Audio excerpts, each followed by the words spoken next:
Okay, hi everybody. This is Pito on Saturday morning recording a screencast to show you how to do put your app up on Heroku. Okay, I'm calling it the Heroku Hands-On. And here we go. I'm just going to start and I'll narrate what I do. I'm going to start by creating a new Rails application called Heroku Demo.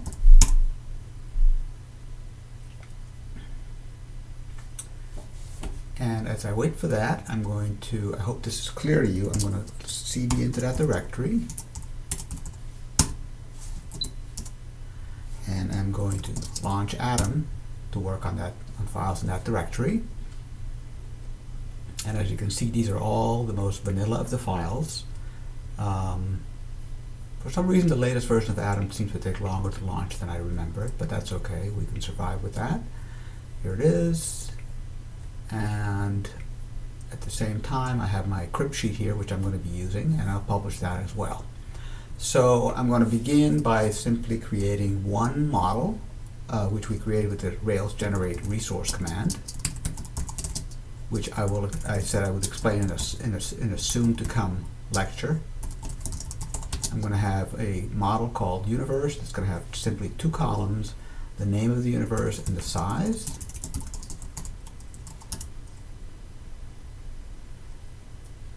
And of course, the first thing you do is you migrate your database, which ends up creating locally the development database. And also applying your migrations, which, as you can see here, there's the migration that was created as a result of that. Very good. Next, we're going to create some seed data, very minor. I'm going to go to the seeds.rb file. And those are all comments. I can just add this one thing. It's going to create one universe object called universe, our universe with a size of 100. Ignore this stuff down here. It's a little linter that I have, but it doesn't matter. Next, I'm going to generate a welcome page. So I'm going to type Rails generate welcome. I have to add some more things. Generate controller welcome. A little typo here on my instructions, which I will now correct.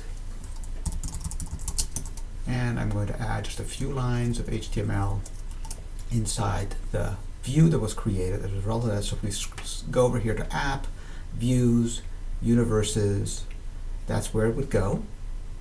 And so I'm going to, rather not universe, but welcome, I'm going to create a new file here called index.erb.html, which means this file is an ERB file, which when processed becomes a valid HTML file. And I'm going to put this in here, which basically says a header, hello world, the time is now, and then this structure that we talked about yesterday, I think it was yesterday, that evaluates the code inside the brackets as a Ruby statement and then inserts into the text the value. And then I have another paragraph that says universe.all, so number of universes, then I ask the universe model how many records it has. Save that. I also need to run rakedb seed. This is my instructions for myself. Rakedb seed, which now processes that one seed record, and I can actually verify that this has worked by going into the Rails console, which we abbreviate as Rails C, and say universe.all, and there's the one universe I have. I can say universe.all.count to see that I have a single universe. Gotcha? Next, I'm going to update the roots file so that it'll actually go to that that index page. So I'm going to go to the routes, which we have not talked about yet. Well, we talked about it a little bit. And I'm just going to copy and paste this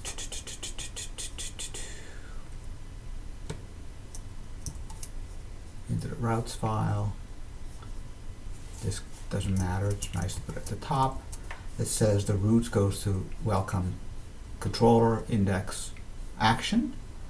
And we will now verify whether this works by exiting the console, running the Rails server,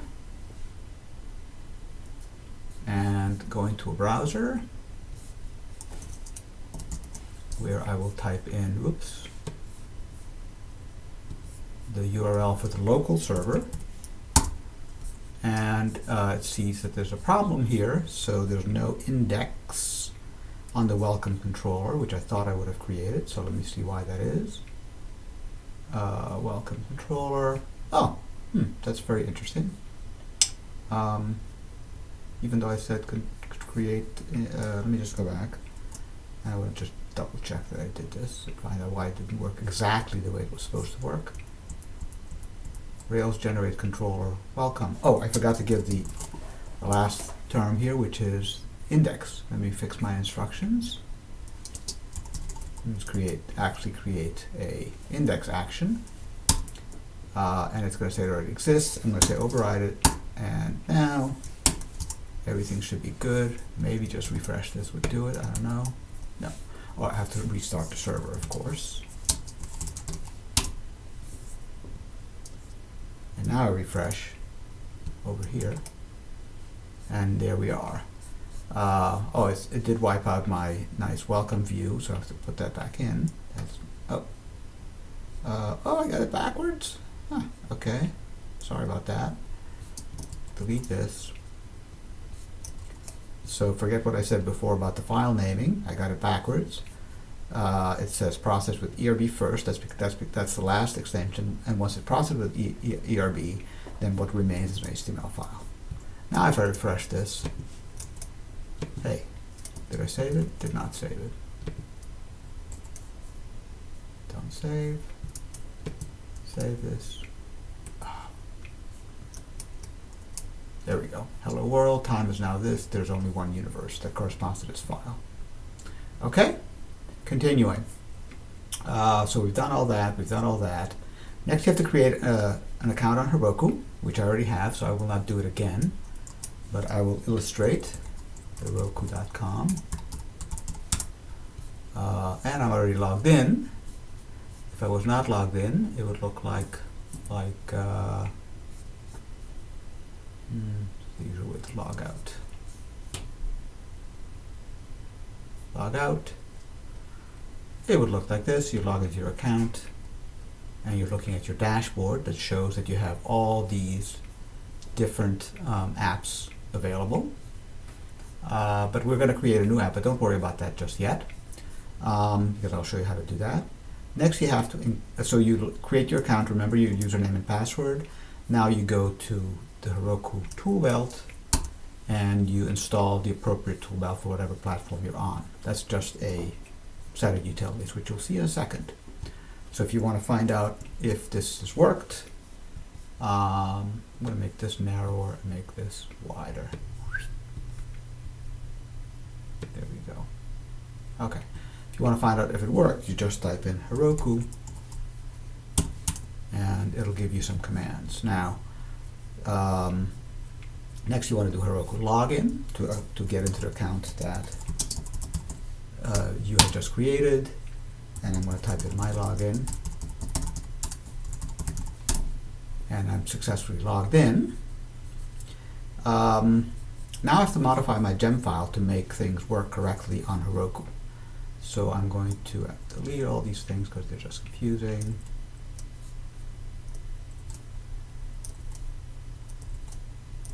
And here's our gem file. Oh, sorry. Here's our gem file. And we have to make some changes to it. So what are we going to do? I'm just going to copy these things so I can remember them. So first of all, at the top, you want to create Ruby, a line that says Ruby 2.2.3 or whatever Ruby version you have. That's what I have. You may run into some problems if you have a Ruby version that is unsupported by Heroku, in which case you have to change it, but in my case it worked. And it most likely will work for you too. Then you want to add various other gems, so I'm going to go gem PG, which stands for Postgres, in the group production. I'm going to add gem SQLite 3 in the group development, because I want development, which is my local server, to use SQLite 3, and I want my production server, that's Heroku, to use Postgres. I also have to add gem at this line here.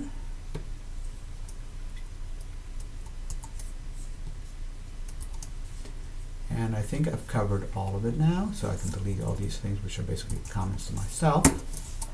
When you see a notation like this, I also have to remove SQLite 3 from the general collection of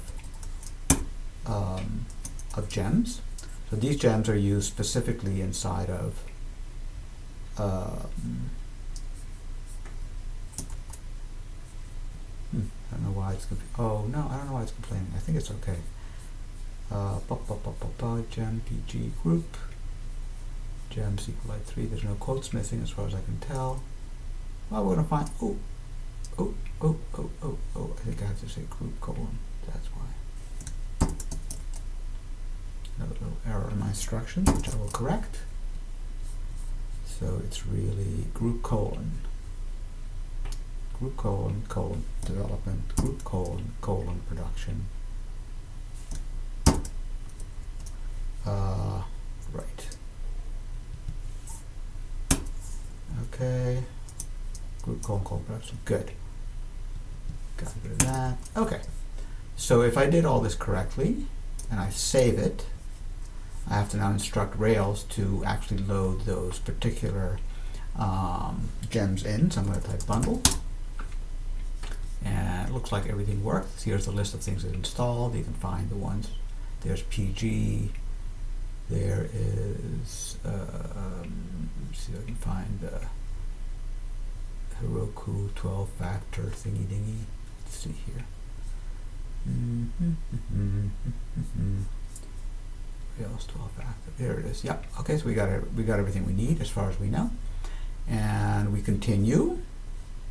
Next thing we have to do is modify the database.yml file, which is where in Rails we declare which database systems we want to use. And if we look at that file, we notice that it's kind of a convoluted syntax, but there's three main sections: development, test, and production. This section is used as a way to have the default apply to all of them. But of course, we're going to modify it so that we use SQLite 3 in development, and we use Postgres in production. So I'm going to grab the files here. I'm just going to add this. So instead of using the default, we override the default like that. Oops. Of course, the default thing is not necessary. You could just copy these lines and stick them in there. It's just a little bit of dry code gone a little bit overboard, in my opinion. But anyway, that's what we get from those guys. Okay, now we did that, and now we have to move the whole app into Git, because the way Heroku understands the universe is via Git. So we have a directory here that we've been working on. The way we turn it into a legitimate Git repo is by doing git init, and now we have an empty Git repository called that. And I'm going to now go to GitHub on this side, and now I've just created this because I was testing out my sequence. I'm going to delete it. This is the old one, the one I just used for experimentation. And I go to settings, and I think it's in here. Let's see. Delete this repository. And it's called Pedo Salas. This is how they make sure that I know what I'm doing and I can't complain later that I want to get it back because I deleted it by accident. And I am sure. So I hit delete. Okay, now that's gone. I'm just cleaning it up to make it be something you can follow along. And we go to GitHub and we create a repo called Heroku demo, right? So I'm going to go back to this page. I'm going to go over here and do new repository, and I'm going to call it Heroku demo and create it. And now I'm going to use the option that has to do with push an existing repository from the command line. This is the existing repository that's local. So the first thing I do is I tell Git on my computer that that's the name of the URL for its counterpart on GitHub. Yours, of course, will not say Pito Salas. And next I will tell it to push whatever I have here. But before you do that, you always got to remember to say, to tell Git which files you want to push up. So I'm going to do git add -- all git commit message first commit. So now if you remember my pitch a few weeks ago, that creates a commit but it's still on my computer. And now I do git push -u origin master. And now if I refresh the page on the server on GitHub, you see that my files are now up here. Okay? Now, this might not have gone as well for you if you had a problem with your SSH keys or your login. Usually when people first try to set up the automatic login that's provided by SSH keys, they often come into a problem. I think you can work pretty well by just typing in your username and password every time. But if you want to automate it, then of course you have to set up SSH, which can be a pain, but in the end it's worth the trouble because it saves you a lot of typing. Okay, so now we have the copy of the code up on GitHub, and the next thing we have to do is make sure that it all got there well. So if I do git status, it should say everything's up to date. Okay, now we're going to start talking to Heroku again. We're going to tell Heroku to create a new application in the cloud, in the Heroku cloud, that is going to be basically the receptacle for our application when running in the cloud. And you just do that very simply. You start by saying Heroku create, and it makes up a cutesy name for your app. This one's called Hidden Bayou 66833. Then all you need to do is to push the same GitHub repo up to Heroku. So now if you visualize this, you have the GitHub repo on your computer, you have a copy of it on GitHub, and you're now going to have a copy of it also in the Git repository inside of Heroku. And the idea is that every time you push to Heroku, it's going to try to reinstall the app. So I'm going to say git push Heroku master, which means push to the server called Heroku to the branch called master. And that, if it works, triggers the building of the app on the side of on the Heroku side. And you see it's using your gem file to install all the gems, this time on the server, as you can see from it saying remote. And sometimes you get an error here if something's not properly set up. So let's see how it goes. It's doing a lot of work for you for free, which is very lovely. We had a problem, and it said that I know what happened. I forgot to say, and I forgot to remove from my gem file the request for SQLite 3. Let's see here. Maybe I did remove it, so maybe I did not run bundler again. So I'm going to do it again. And I'm going to do git add -all git commit run bundler, because it looked from the error message like I tried to run SQLite 3 on the Heroku, which is not allowed. And I'm going to do git push Heroku master, and it goes through some of the same steps, but some of it can deal with. And let's see if anything different happens this time.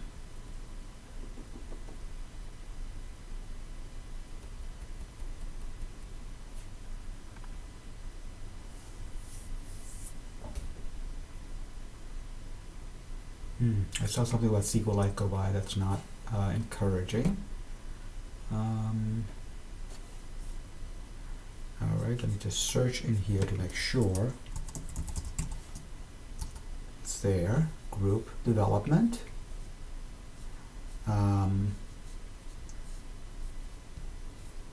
It should not. Wait a minute. Development. I wonder if that was the issue. Typo.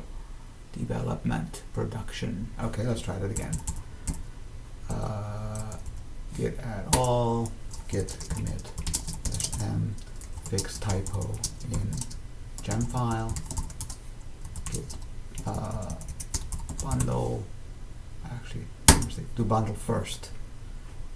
Now git add dash all, git commit dash m, fix typo in bundle or in gem file,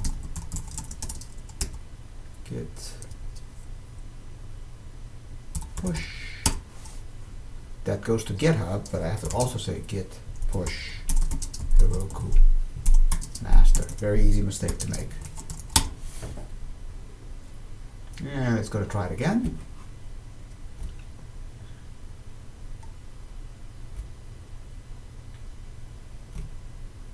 And what I'm looking for, not to see anything mentioning SQLite in this trace as it flies by.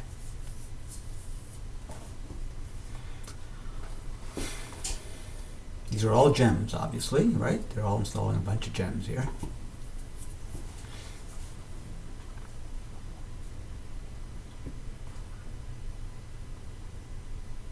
Okay, I think it made it past that hurdle.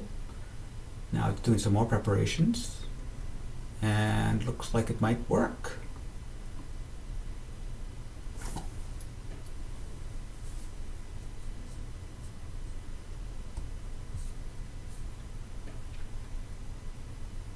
Okay, it worked. Now, what do you do next? Well, just like on your computer, you have to do the migrate. So I'm going to do Heroku. I'm going to do migrate on the server in the cloud. So it's Heroku run rake db migrate.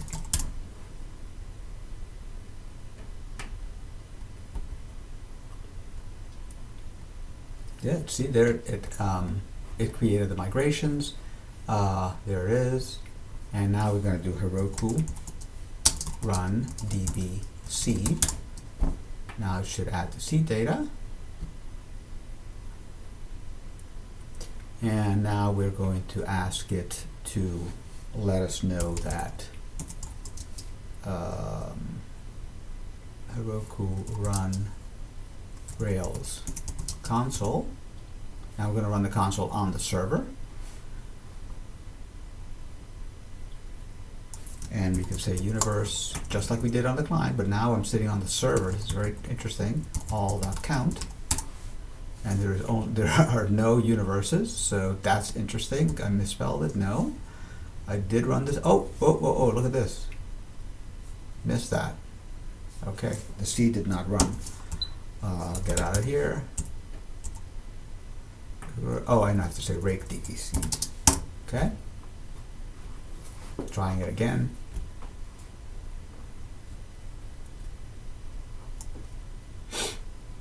That looks better. I'm going to run console run Rails console on the server on Heroku. And now I should be able to say universe.all.count. And there's one record, universe.all, and the record is our universe with the size of 100. That's very good. Now if we go back, way back when the service was first successfully launched, we will see here the HTTP, the URL to our new service. So I should be able to type in here, paste, and there it is. Hello world, the time is now this, and universes, there's one universe. Notice I'm on the web, so I just deployed my app to the web. And to prove that, I'm going to do one last thing. I'm going to go to the index.html, and I'm going to say H3, yes, indeed, we are up in the clouds. /H3. Oh, come on, look at the keyboard. Okay. So I save the file. What are the steps? I have to do git add all, which adds that to my status. If I do git status, we can see that there's one file that was changed. We now commit it. changed the index.html, push it to the Heroku cloud, Heroku master, and it should update, send that file up, and relaunch the server. Do some magic, and now notice this is a URL on the web, right? It's done, it's done. I should refresh here, and it says, yes, we are in the cloud. So that's the story. Okay, thanks for watching. I hope this video comes out well. It was 25 minutes, a little bit longer than I hoped, but that's because I hit a snag in the middle. And enjoy your break, and see you soon. Bye.